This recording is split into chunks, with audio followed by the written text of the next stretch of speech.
សត្វដង្កូវជាប់ជើងបានលួចចូលក្នុងអាងងូតទឹកអាណាកំពុងរីករាយនឹងការងូតទឹកដោយមិនដឹងថាមានគ្រោះថ្នាក់កំពុងខិតខំចូលមកភ្លាមនោះដង្កូវគួរឲ្យខ្ពើមមួយបានលោតឡើងលើខ្នងរបស់នាងវាពុំបានចូលទៅក្នុងមាត់នាងទេប៉ុន្តែកម្លាំងចាញ់ខ្លាំងពេកធ្វើឲ្យអាណាអស់ជំនួយនាងអាចធ្វើបានតែអង្គុយអូសវាចេញដោយដៃ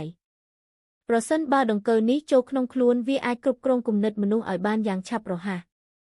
ជាសំណាងបន្ទាប់ពីព្យាយាមច្រើនដងអាណាបានរកឃើញវិធីដកវាចេញនាងចាប់ចុងដង្កូវហើយអូសវាយ៉ាងខ្លាំងនាងស្លៀកពាក់យ៉ាងរហ័សរត់ចេញពីបន្ទប់ទឹកហើយស្រែកហៅម៉ាក់ដោយភ័យខ្លាចប៉ុន្តែអ្វីដែលកើតឡើងបន្ទាប់ម៉ាក់របស់នាងត្រូវបានដង្កូវគ្រប់គ្រងរួចហើយសំឡេងស្រែករបស់ប្អូនស្រីទាំងពីរក៏លាន់នៅពីបន្ទប់ជាប់គ្នាអាណាព្យាយាមចូលទៅជួយប៉ុន្តែទ្វារត្រូវបានចាក់សោពេលនោះដង្កូវរាប់មិនអស់កំពុងរុករកឡើងលើជណ្ដាលគ្រោះថ្នាក់កំពុងខិតខំជិតនាងចាប់ដាវនៅមាត់ទ្វារបែកទ្វារយ៉ាងខ្លាំងហើយចូលទៅក្នុងបន្ទប់ប៉ុន្តែអស់ពេលហើយប្អូនស្រីទាំងពីរបានក្លាយជារបស់ដង្កូវរាប់ពាន់កំពុងរុករកពាសពេញបន្ទប់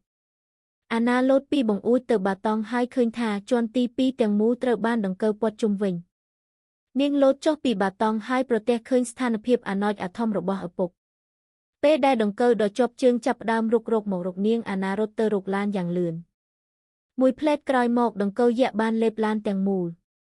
ពេលវេលាកន្លងយូរដង្កូវចាប់ផ្ដើមរូតថយប៉ុន្តែអ្វីដែលកើតឡើងបន្ទាប់គឺសាច់ញាតិដែលស្លាប់រួចហើយកំពុងដើរមករកឡានដោយរូបរាងចម្លែករឿងនេះត្រូវបញ្ចប់ត្រង់នេះសូមរងចាំតាមដានក្នុងវគ្គបន្ទាប់